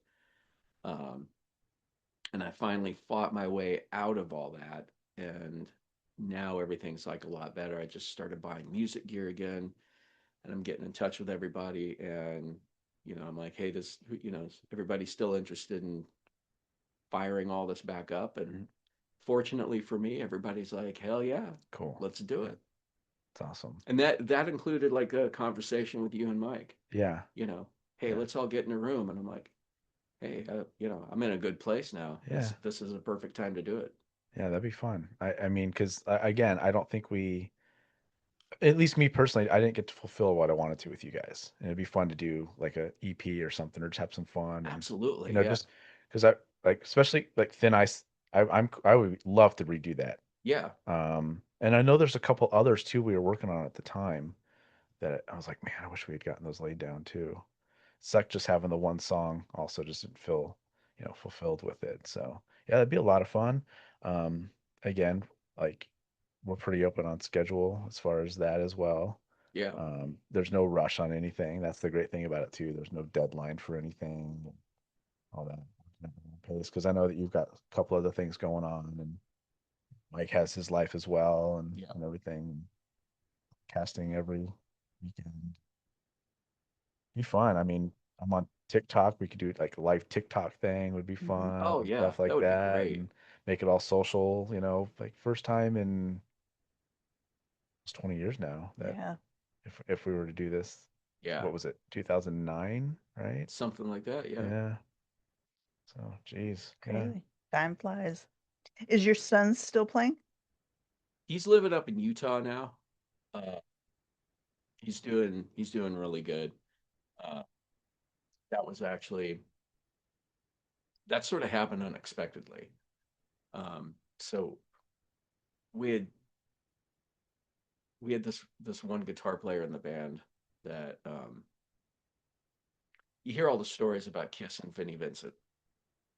Um, this guy was the Vinnie Vincent of Snake City Playboys. Did you buy his new album for 20 grand? I did not. No. No. Okay. I'm That's a real thing, right? I'm still waiting on the loan to come Yeah. through. It was like, what was it, $1,200 a song or something? He's like, this is the best thing that's ever been written in the world, and it was like $1,200 a song or something Or like for a the while album, it ago. was like 2 million. Some of it's some crazy number. Yeah. Anyway, go ahead. Sorry. But yeah, Vinny's interesting. Yes. But Snake City Playboys had a Vinny Vincent Mm. almost in every aspect, as far as like this guy could really play guitar. Um, Talent was not his problem by any means, um, but he was kind of his own worst enemy in every other aspect. And um, about the time that he was giving me ultimatums about who he wanted in the band, and I should fire certain people that were like close friends of mine, and he's like, it's either me or them, and I'm like, bye. um, so we were without a second guitar player for a while, and we auditioned all like some of the best guitar players in the state wanted to audition for us, but as talented as a lot of these people were, um, you know me, I'm more about vibe. Yeah. You know, Oh, yeah. somebody could be the greatest guitar player in the world, but if it doesn't sound right with the music, it's like, sorry, man, just not the right fit. It's no Yeah. hard feelings. Just, something isn't jiving Or there. if you can't be on a bus or a van with them for long periods of time, that's a big Yeah, thing too. Yeah. yeah. Um, and then I was at home, and one day my son walks out of his room and he goes, audition? Just know that it's going to be an actual audition. Like Yeah. you're not, because you're my son by default gonna end up in the band. Like you better go back in your room like right now and start learning these songs. Uh, and he did, and he came in. We all got into the studio together, and I think we played like 3 or 4 songs. And he walked out into the hallway, and the whole band, we all like looked at each other, and Sean looks at me and he goes, "That's exactly how it's supposed to sound." Uh, and so he legitimately beat all these other guitar players out, Nice. That's really cool. and that was awesome. Like getting to share the stage with him, Mm-hmm. because like he's just a born performer. Like the re-record we did of Thin Ice. There's a music video for that up on YouTube, Okay. and it's got a lot of shots of him. Um, it's like, you know, I was starting to get up in age, and he's just like full of fire, man. And so the camera cuts back to him quite often. Like it's just fun to watch. Um, but do the thing where like we just stand in front of each other, and play some harmonies, and that was almost surreal. Mm. You know, being able to look over to the side of the stage and have my son standing there. That was just incredible. Yeah, that's really cool. It's got to be a fun moment Oh for yeah. sure. Yeah. Yeah. And it was fun playing that at Alice Cooperstown Mhm. too. Yeah. Especially that it's no longer there also, which Yeah. The fact that we got to get in there yeah. before, before Yeah. it shut down. Yeah, for sure. Yeah, that was a lot of fun. Again, we talked about it before we came in here that was the only time or the first time she ever saw me Mhm. play live, but the only time you've ever seen me play something that I helped write Right. live as well. Yeah. So yeah, that was the one and only time other than watching us rehearse in the other room. But yeah, so she got a really good kick out of that, and it being, Alice Cooper's place. So Yeah. it's really cool. But and I thank you for reaching out, let me do that and everything. That was a lot of fun. So Absolutely. I know there's video of it somewhere, but I don't remember who took it. Didn't come out very good. So but I know there's a little bit of video on that. But yeah, a lot of fun. Are you working on original stuff too? Yeah, well, we want to. It was actually just this morning. My drummer texted me the link to this app that it's an app from Fender Okay. that's basically has a lot of functions that'll help you, like when you get those ideas you tend to get as a musician, and they tend to come at 3 o'clock in the morning, and you need something to like take them down immediately while it's still in your head. It's one of those kind of apps. Oh, cool. So he's interested in not just re-releasing the stuff we already wrote, but maybe hammering out some new ideas as well. Nice. I just bought a new guitar, a new amp, and What'd you get? I got there's a guitar brand out there called Firefly. Okay. There's an interesting thing happening with guitars right now, where there's all these brands out there where you can get a really good, like quality construction,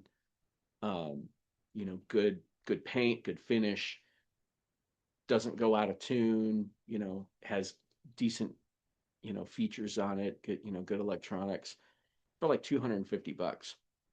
And there's a lot of reviews on these guitars where like they'll sit down, like there's a brand called Leo James, and they'll sit down with a Leo James guitar, and then the Leo James guitar is like $189. It's like $1,000 Les Paul, and these guitars are just like neck and neck. The one I got, the brand is called Firefly. And I bought it because it didn't cost that much. I'm like, I just need a guitar. I'll buy a really expensive one later, but I haven't played in 2 years, and I need to get my chops back up. So I'm like, $250 guitar. Brought it home. It's like, man, this thing is really good. Like, I would play this on stage. Yeah. It was just like, it's gorgeous, like a black Les Paul shape, and it's got like all the gold hardware. And so I don't know, I may like completely redo my whole arsenal with 200. Why not? Yeah. Especially if you can get like a really cool custom one for $500. Yeah. It's one of one, and hell yeah, man. Why not? There's a lot of like same thing with like snares and stuff right now. They're not expensive. People making them at home, and like you can get like a custom one for like $500, and it's like hell yeah, I'd love to have my own one of one snare drum. Would be really cool. Yeah. Like I mean, endorsements are really easy to come by nowadays too. I have a cymbal endorsement, a drumstick endorsement that didn't cost me much at all, because I get the 60% discount or whatever, or 70% discount on everything. And Yeah, my drummer Will's endorsed by Soultone. me too. Yep. Soultone represent. Yes, I love Soultone. Yeah, I mean, I got my whole rig for like $1,500. Yeah, They sound amazing. they do. Yeah. So, and then I got Scorpion drumsticks. Yeah, So, we've recorded with them. Will, actually, this is a interesting story regarding what we call the Wasp. Mhm. So the Wasp family consists of the small handful of Wasp trees. So in the United States, there's us. I think there's one in Chicago. There's one in Australia, Brazil, and I think Is that one WAUSP? Because that um, would be cool for Australia. Wasp. Yeah. no, but I'll have to run that by him. He might like it. Sorry, I'm really good at this kind of shit. I- Because I love the only way I'll go ever see a tribute band is if the name is so creative I cannot help but go see them. I'm probably gonna. His name's Jay. Probably gonna text him when I leave. Okay. Like, dude, WAUSC. Oh, he's good. Cool. He's a sweet dude. I like that. I love creative names for tribute. Or else, what's the point? Yeah. So, And then there's another. I think there's another Wasp tribute. But there's like 1,000 Motley Crue tributes. As far as Wasp goes, there's the ones that I just mentioned, and that's pretty much it. So we all know each other. We all talk to each other. We refer to it as the Wasp family. Wasp family also includes certain members of Wasp. Stet Allen was the first one.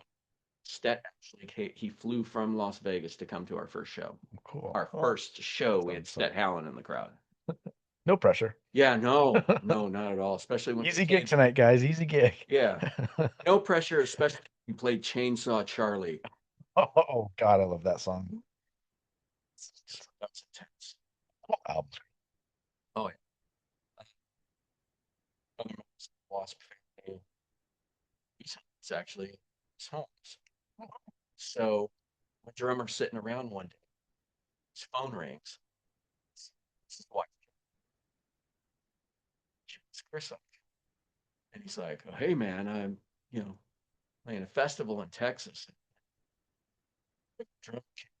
You come down to Texas and play this big metal festival. And he's like, sure you got the right Will? You dialed the right guy. Okay, bye. Click. Uh, Oh, rock star moment. Yeah, sure. Yeah, sure. So a few months ago, Will got to travel to Texas and play a metal festival with real Chris Holmes. Very cool. Wow. It's awesome. And, represent Soul Tone. That's cool. No, yeah. It's really cool.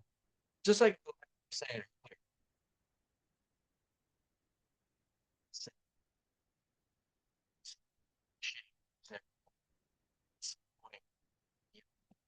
festival. Yeah. You don't know if you're a musician, keep going because you literally have no idea where this is going. And Exactly. a lot of times it goes places where you look around and you go, I can't believe I'm standing here. Yeah. Like when you got to sound check with Jordan Canada for Slaughter. Yeah, that was fun. cool. Yeah, I got to Yeah. play in front of the Slaughter guys. Behind the Slaughter guys, yeah. To where Dana looked at me playing and he's like, oh, and Jordan's left-handed, so and I still got a thumbs up from Dana. Yeah. That was really Nice. cool. Yeah. That was really cool. Mark Slaughter, for one, he's taller than I thought he was going to be. The whole band was super, super cool. Just so nice. Yeah, that's right. Yeah. That Slaughter was amazing. They were Yeah, really we fun. get to Psycho Gypsy open for them. It's actually before Tim. Mhm. So it's original line. And all of them. Which other than him, it's still, well, him and the drummer, it still is. Yeah. And Drummer's out with Stephen Piercy right now, I think. yeah. He switches up. And Yeah. then Jordan Cannon is like the full-time Slaughter guy, and then Bloss is out with Steve Piercy. Yeah. So, which she knows Bloss now from that and Rockstar. I'm like, that's the original Slaughter drummer. Because he was in the tribute band for Steel Dragon or whatever. So Oh yeah. one of my favorite movies still. Steel So Dragon. I love that. Great music, man, for a not real band. Some great music. Yeah. The 5 songs they came out with are great. Well, I mean the people that they hired Mhm. to come up with that music and to star in the movie. Zach, were- Jason, yeah. Yeah, Jason and Jeff Pilson. Jeff Pilson, yeah. Just like absolutely top notch. And of course Milo.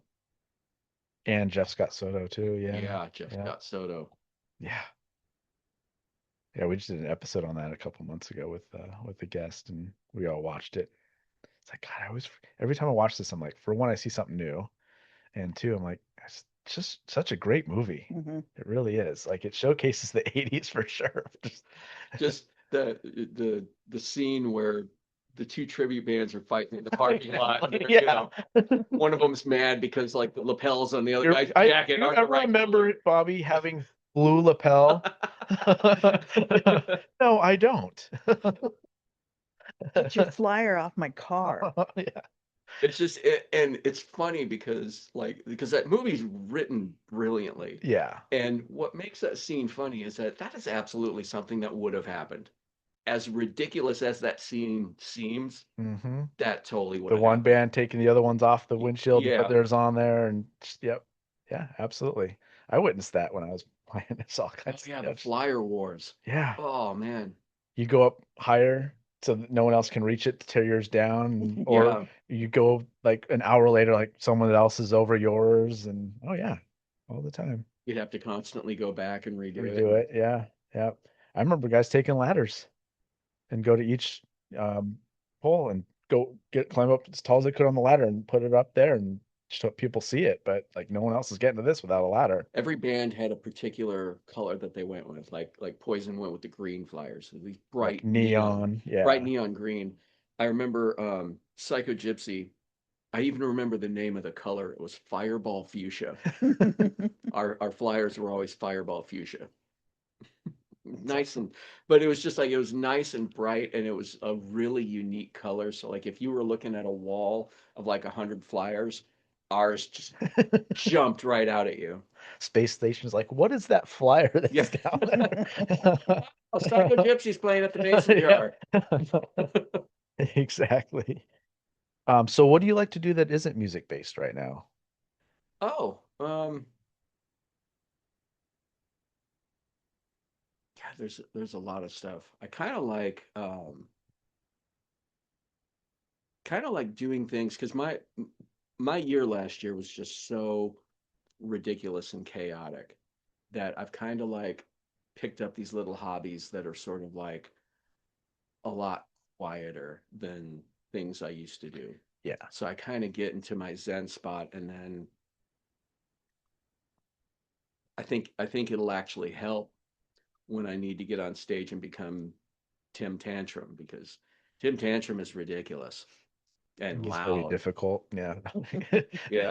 Kidding. Tim Nick. Tantrum's You are very not loud and obnoxious. demanding, like, 24 songs in 30 hours. He's very demanding. Well, I think the best stage characters are people that are an extension of your own personality. It's like wrestlers. Yeah, where it's like, well, it's technically a character, but it's actually me, but just like times 10. Hmm. Just like really uh so like I like to go hiking a lot. I live kind of close to a park that has a big lake, and most mornings I'll wake up kind of early and just walk there and just like sit with ducks, look at the water, just chill with animals and trees and shit. Nice. Um, so I do a lot of stuff like that. So there's an arcade at Arizona Mills, and when you go upstairs, they have the classic arcade games from like when we were all growing up. Hmm. And there's a bunch of pinball machines. And I'll go up there and play pinball for like hours. Because they have an Iron Maiden pinball machine. I'm like, oh yeah, playing that. They have a Metallica one, and they used to have a Kiss one. I think they got rid of the Kiss one, but just all these really cool pinball machines, and I'll go there and do that for a few hours. Um, I also have two daughters that live out on the west side, so they're like over in Goodyear. And once in a while, I'll go hang out with them. Um, just go do whatever, enjoy life. That's where I am right. As old as it makes me sound, I like to um, just kind of stop sometimes. Yeah. And just absorb the fact that I'm still alive and life is really good right now. That's awesome. Is there a recent band that you've really gotten into? They're Fish. really happy that they're here lately. There's been a bunch of them because Gene Simmons made his dumbass comment about Rock is dead. rock is dead. I Or, know. you know, Rock's never been dead. You look at the top 10 concert every year, and it's all rock people. yeah. It's like, Well, not only that, but I actually, so about 10 years ago, I decided I wanted to take some college courses. Um, and I was looking at the list of prereqs for my major. One of them was a class that was rock and roll history. And I was like, it's it, cool. and like I was like, is that really an accepted prereq? It is.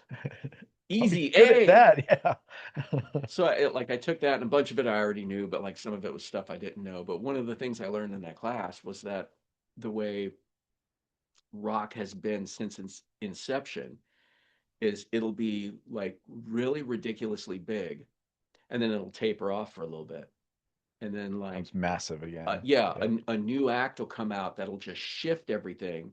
You know, and it's always somebody that like parents hate, and you know they kind of Mhm. come off as like maybe a little bit dangerous. I mean, as ridiculous as it sounds, people thought Elvis Presley was Oh, I know. dangerous. I know. Yeah. They legit Oh, thought I he know. was dangerous. Same with the Beatles. Yeah. Well, no, well, let's go all the way back to Hector Berlioz. He's the metal of classical music for sure. Hmm. And we've talked about that before. We were like, I wonder if He's not as like popular like or what. parents were like, don't go to Hector Berlioz's show. It's the devil's music. Yeah. Yeah. But like I've noticed that it's like there's a band called Gunshine that I really like. Gunshine is great. Um, I really love the Dead Daisies. Yeah. Dead Daisies Yeah. are awesome. They're one of my favorites right now. I listen to them in the car like almost constantly. Mhm. Dirty Honey is really good. Okay. Yeah. I love Dirty Honey. So like there's still, it's like rock's not dead. I mean, No. all these bands still play festivals for Mhm. tens of thousands of people. Yeah. And they're new bands, and you know some of those bands are guys in their early 20s. Yeah. Yeah. That's cool. What in the music industry do you not like right now that you don't like where it's headed? I don't like the structure. Okay. So back in the 80s, the biggest complaint that musicians had was that the record companies would hold on to too much of the rights. I mean, like they owned your songs, they owned your image, you know, like, you know, if you took a picture of yourself, the record company could claim it as their own. Yeah. You know, well, we want to, that's a good picture, so we want to use it on a poster. Yeah. But as dysfunctional as that was, the bands could make a good living.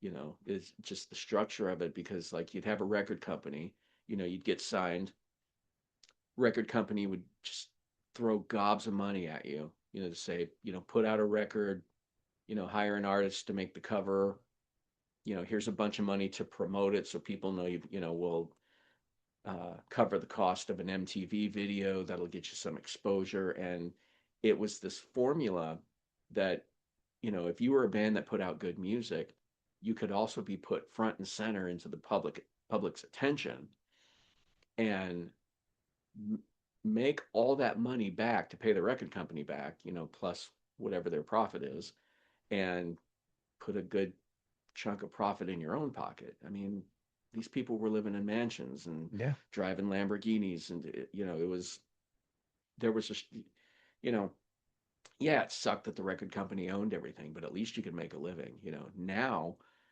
bands that, you know, used to be these big multimillionaires, they're having to tour constantly and sell merch and Meet and greet. yeah, they have to, you know, charge people ridiculous fees for meet and greets, and you know, fans get mad about that. And it's like, well, yeah, but these guys were pulled into this extravagant lifestyle, and They don't know how to get out of it. yeah, now to maintain it, Yeah. you know, because like suddenly you're driving this you know, amazing car, and you're living in this huge house, um, you know, but you've got a gardener that comes over every weekend, and you got to pay him, you got to pay your maid, you got to pay all these, you know, because these are houses that you don't take care of yourself. You know, you're not out there with a mop. You have people Yeah. that do that for you, because that's just the nature of the kind of lifestyle that you, just like you said, you're kind of stuck in it. You're stuck in that lifestyle. But in the middle of being stuck in that lifestyle, the whole industry shifted to something completely different where now, There's no label helping you out. There's no yeah, safety net. and Yeah. all of the money is going in one direction and it's not to the artist. Mm-hmm. So that I really don't like. Yeah. Because the technology is there where you can put something out yourself, but the biggest hurdle really uh, is the cost of promotion, because promotion is something that like a lot of newer bands don't even think about, and it's such an important Yeah. piece of that puzzle. Because like,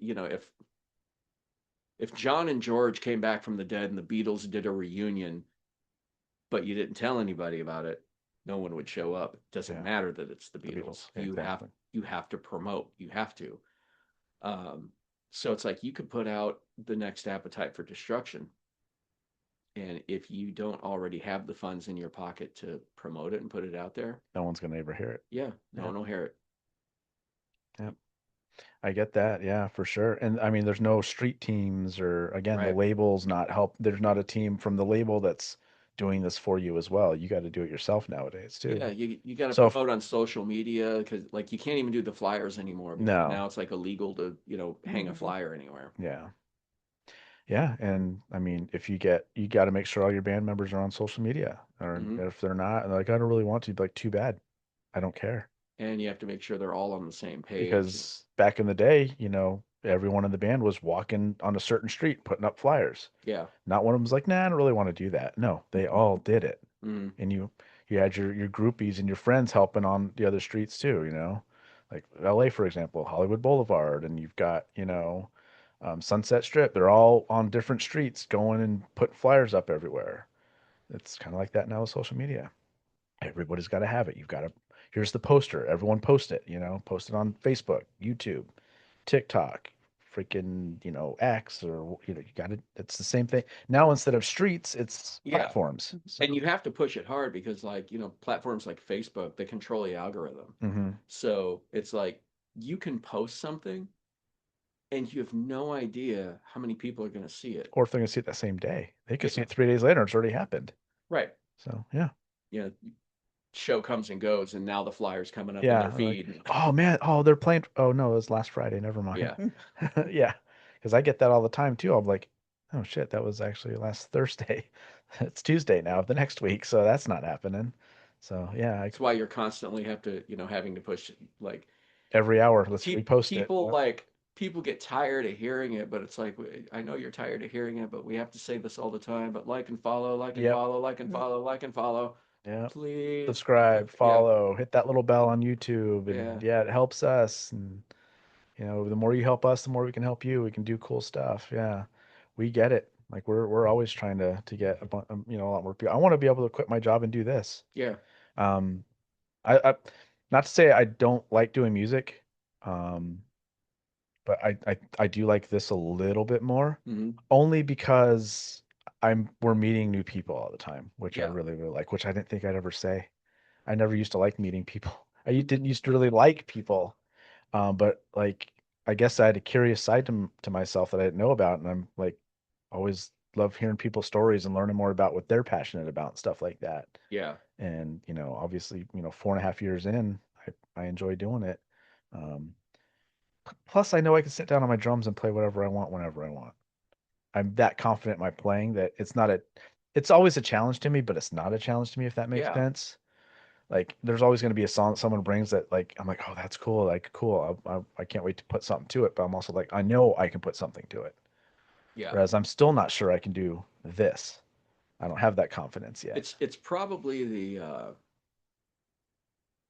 I think the challenge part of it, as far as like what you do, um, is coming up with something that you're happy with. hmm But it's not a challenge to get yourself in that mindset, because Yeah. it's like riding a bike. You just sit Yeah. down and Figure it out.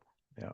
I picked up that guitar, and I hadn't picked one up in 2 years, and just it was like riding a bike. Yeah. Just started, playing stuff that because like I was worried. I'm like, God, do I remember how to play anything? You And know? are is stuff going to still work? Yeah. You know, like what if I play and it's like, oh, that doesn't feel right, or yeah, Yeah. I get that too. I'm like, oh, what if I hit the snare? I'm like, ooh, I don't, doesn't feel good anymore. Yeah. No, I sat down and it was all still there. Yep. Just like came to me. I put a post on Facebook, and I think you saw it, where it was yesterday. I came home and I bought this Marshall amp, and I plugged my new guitar into it and started playing. Started just spontaneously singing to what I was playing.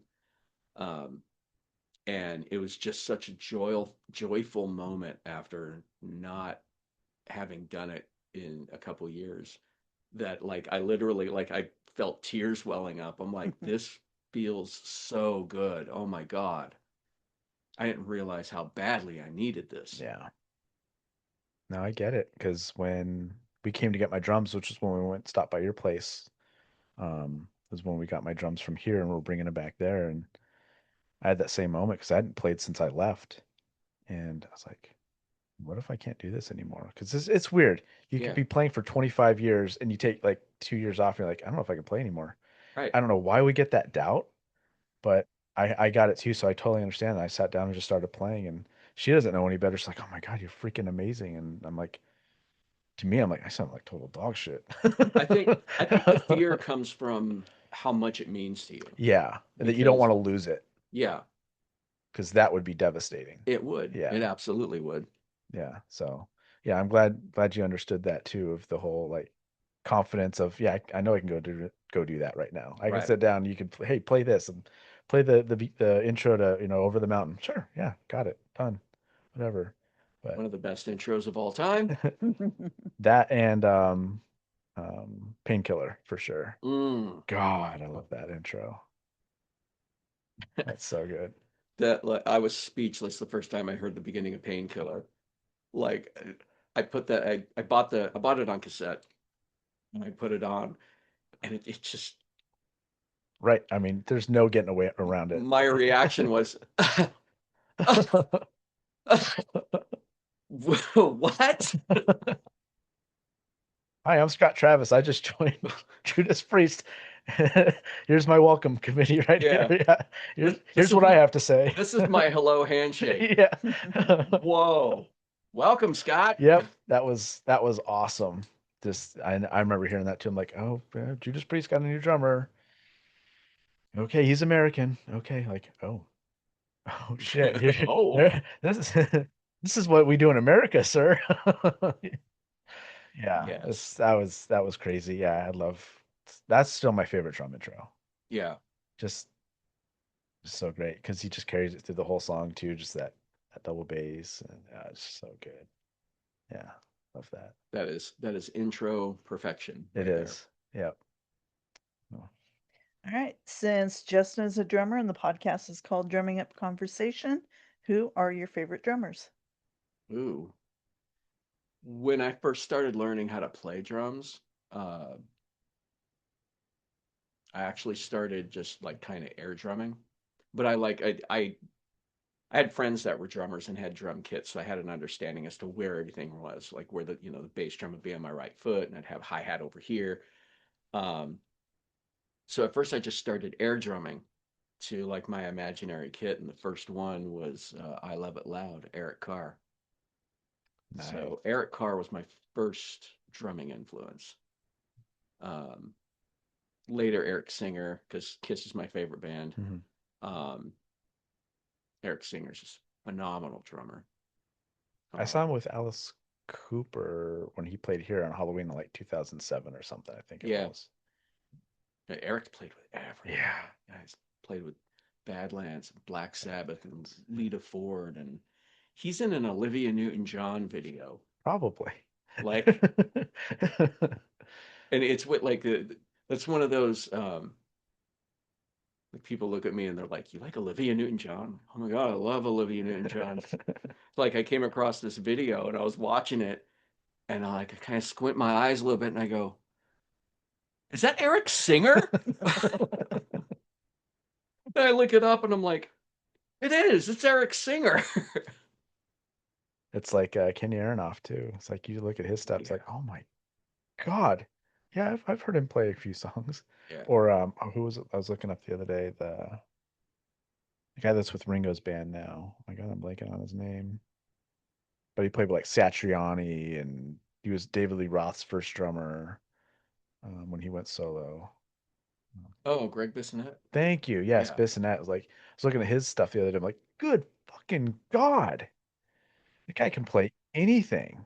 It's one of those you just don't realize it, but it's like, yeah, he played on Summer Song and all this other stuff, and just created these great drum parts. And then, he's with Roth and Sheehan and Steve Vai playing with them and everything. I was like, God, Bissonette's kind of an anomaly he is. because, And he can play jazz, drop of the yeah, hat. Like, yeah, that's where I was going with that. Is that because like he's known as being this great rock drummer, playing with David Lee Roth and all that, um, but his roots are like Buddy Rich, hmm these guys from like the 40s and 50s, and yeah, uh,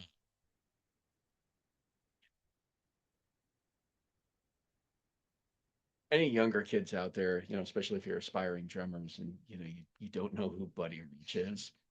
As good as some of the videos you've seen on YouTube, look up Buddy Rich. yeah. That guy And thank was me later. Yeah, thank yeah, us later. Yeah, just playing in it. and playing in a suit. Yeah, Yeah. Like, he just came from a different dimension. He was he's just an like alien. He didn't die. He went home. yeah, exactly. Absolutely incredible. Yeah. But that's the school of drumming that Greg Bissonette came from. hmm But he still, ends up being this great rock drummer. Yeah. Which is great.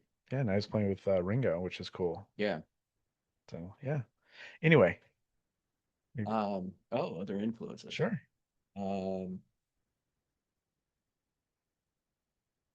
it's a good question because God, there's just like a million great drummers out there. Um, I really like what Tommy Lee does as far as just like the straight ahead rock and just because I like guys that hit really hard, which was actually one of the things I like about Eric Carr because like uh, when you watch somebody playing, especially like modern, just ridiculous, 600 BPM and like, Oh, I know. um, I even question that and I know a lot of them aren't really doing it anyway, but I right. question some of it. And a lot of it are, just like, drum tricks where like you're kind of doing it with your fingers and but you get a lot of speed out of doing that, but you don't get a lot of power. Eric Carr was playing at that speed, but he was all wrist. hmm Like there was like he wasn't doing any of this stuff. Just like and you watch it like that is just incredible speed. But then but Tommy Lee, like we were saying before, he'll just be playing just like a regular beat, and then he'll throw in like a ride bell and a hi-hat in a place you weren't expecting, and you went, oh, that was tasty. I Or a like cowbell. that. Ding ding Yeah. ding. Yeah. Mhm. Yeah, no, I get that. Do you have a favorite Tommy Lee song?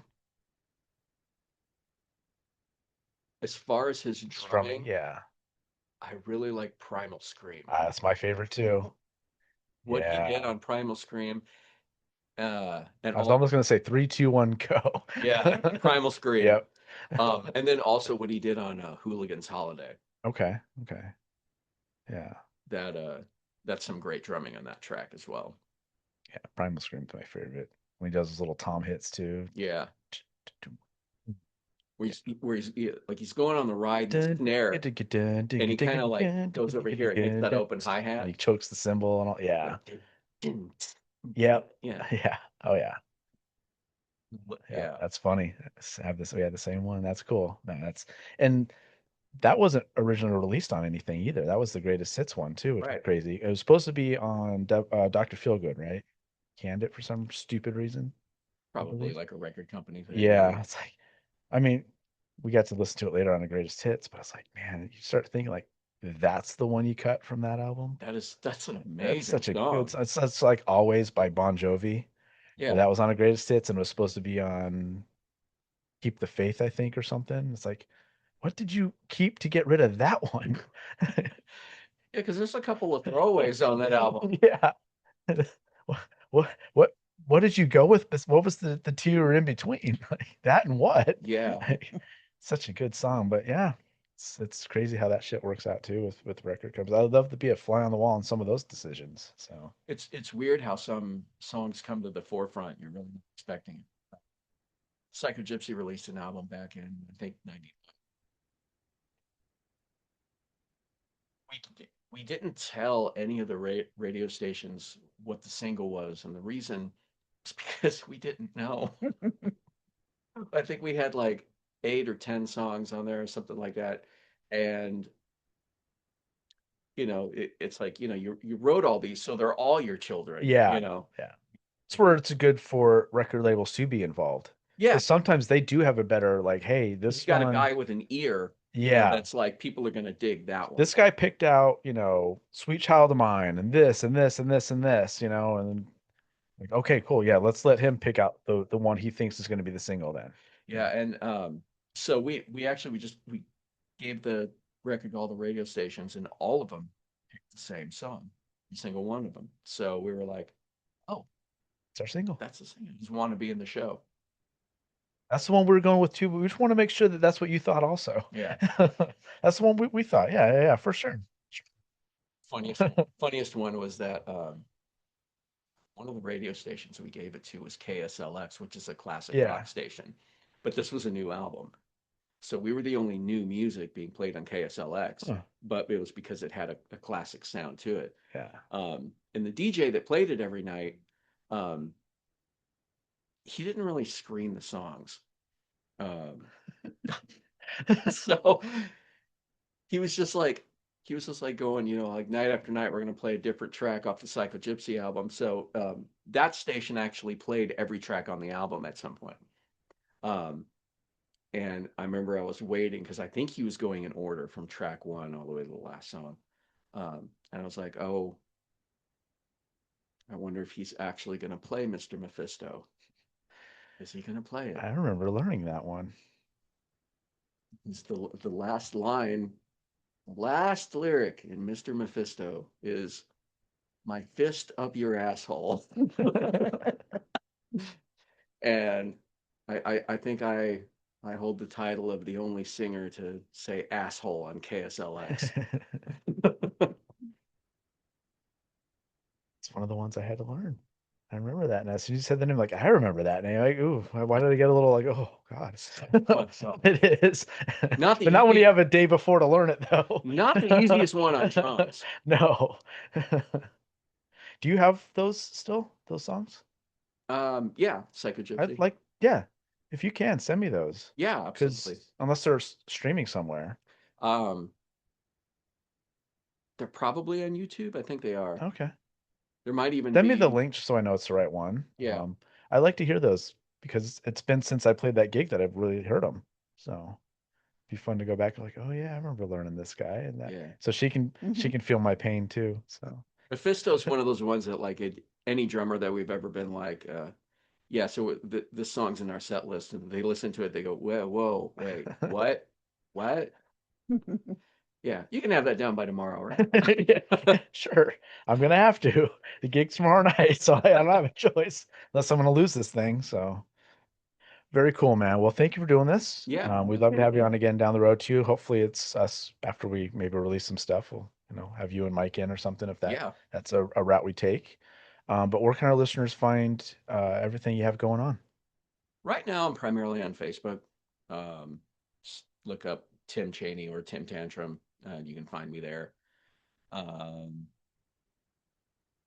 By the end of the year, I'll be a little more present in, the other platforms, maybe even TikTok. Just need to get all of the other pieces in place. Get like those one songs we're going to re-record and everything like that. And then once I'm actually ready to start releasing things and, maybe even booking shows with some of these bands and everything like that, I plan on being very, very visual online. So Nice. at that point, I'll be easy to find. I'll probably find you instead of the other way around. Cool. And we'll help with all that too. Just let us Uh, know. We can, post it on our stuff and everything. And Appreciate that. absolutely. Yeah, of course. Anything you got going on. Wasp would be fun. That's one of our favorite groups. So if you guys start doing stuff again, let us know for sure. We'll be there Okay. if we're able to. We're gonna promote the hell out of that when we're ready to put that back on stage. And then get with your Australian friend too on that. I'd love to see that happen. I'll probably screenshot it. I'll text you his Cool. response. That'd be awesome. Oh yeah, man. Well, thanks for doing this. We appreciate it. Thanks Yeah. for coming all the way out too. Yeah, not a problem. Awesome.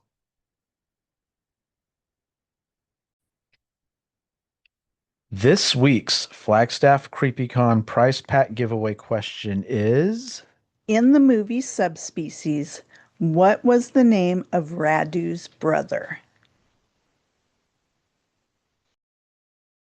so that was our great conversation with Tim Tantrum Cheney. It was great catching up to him. You've actually met him before, which was cool. 15 years ago. Yeah. Yeah. Yeah. So you had met him more than you'd known him more than you've known Mike. For sure. Yeah. And you also met him when we did the Cooperstown thing, which was really cool. And the one and only time you got to see me play something I helped write live. So, Yeah. It's awesome. yeah. So that was a lot of fun. It was good catching up with him. I'm glad to see he's doing well, considering what he's been going through the last couple of years. I'm glad he got in touch with Mike and they all cleared that up. And hopefully we'll have some Snake City Playboys stuff in the near future here. Maybe. That'd be really cool. Like I said, that was Thin Ice. If we can find that, I can just play to it, record my drums, and send it off to them, and then they just do their thing to it. If we don't want to be in the same room, and then if we write newer stuff that we didn't get to work on, then we'll do some stuff in the room and have fun. And you know how to work the board, which is cool. So we can all record whatever, and yeah. So a lot of fun. And this is the first week that we will be featuring our horror trivia. So make sure to answer that as quickly as possible. To drummingupconversation@gmail.com. Yep. First one with the first one- correct answer gets the prize pack. That is correct. The first of 5. So make sure you stay on that. Find it anywhere in the episode. It could be at the beginning, the middle, the end, Who anything knows? like that. Who knows? Just depends on how I'm feeling when I'm editing all this. So yeah. Very cool. So I'm gonna try and not make it in the same place every week. It just depends on how the For sure. episodes Yeah. go. Yeah. Yeah. But yeah. So Really looking forward to that in October.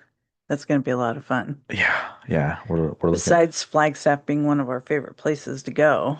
Well, it is our favorite Yeah. place, I think, just because of the weather. And it's so close. We have a place to stay. Yeah. There's no expenses there for Yeah. having to get a hotel or whatever, be kicked out at certain times so they can clean and all that. It's Yeah. it's great. So Yeah. Yeah. Flagstaff's a lot of fun for anyone that wants to go to a fun place. and I'm glad we have a few months to figure out how we want to do it. If we want to do that live Right. or record it, bit of both. Yeah. On the spot reporting. Yeah. Yeah. It's It's going to be a lot of fun. It's going to be a lot of fun. A lot of work, but fun work. Yeah. So we got to figure out everyone that's there and get a little bit of each one of them. Because what's going to be fun, it's going to be like celebrity roulette. We don't know who's going to sit down. Right. And we just got to be ready for it. So, Yeah. But yeah, Very it'll cool. be fun. Awesome. All right. Intro and outro music is provided by Arizona prog metal band Temporal Displacement. By the way, how do you like your new microphone placement? Oh, I like it. I like it a lot better now. I can see. Yeah. Awesome. Hurts and all that. Yeah, I like this. This Yeah. is nice. Anyway, go ahead. You can follow us on Instagram, Facebook, and YouTube at Drumming Up Conversation, and follow us on X, Drum Conversing. It's easier. I lost my train of thought. Oh, you can email us at Especially drummingupconversation@gmail.com. The correct answer to the trivia. Yep, first one, prize pack. Yep. Awesome prize pack. Yes. Awesome coffee. Yeah, Yes. we are drinking it right now, actually. Creepy Cold- coffee made roasters in Flagstaff. cold Oh, brew. so good. We Excellent made cold cold brew brew. on Friday, Yeah. and this is Sunday morning, and Mhm. yeah, it's so good. Yep. Awesome. And then you can listen to our episodes on Spotify, Apple, or wherever you listen to your favorite episodes. You can watch our video version at YouTube at Drumming Up Conversation. Don't forget to do all the good things, like, subscribe, rate, review, 5 stars, tell a friend. Follow us. Hit the bell. Hit that bell on the YouTube. Yep. I'm still working on figuring out how that works. We're looking to change from where we're using our video platform to something else. I just got to get some more information from them, but For sure. I'm hoping they make that easier as well, adding stuff. And I have a couple brains to pick that use the one we're looking to change to. So yeah, that'll be fun if it works out. For sure. Awesome. Anyway, for a Drumming Up Conversation, I'm Justin Wood. I'm Andrea Wood. No mercy.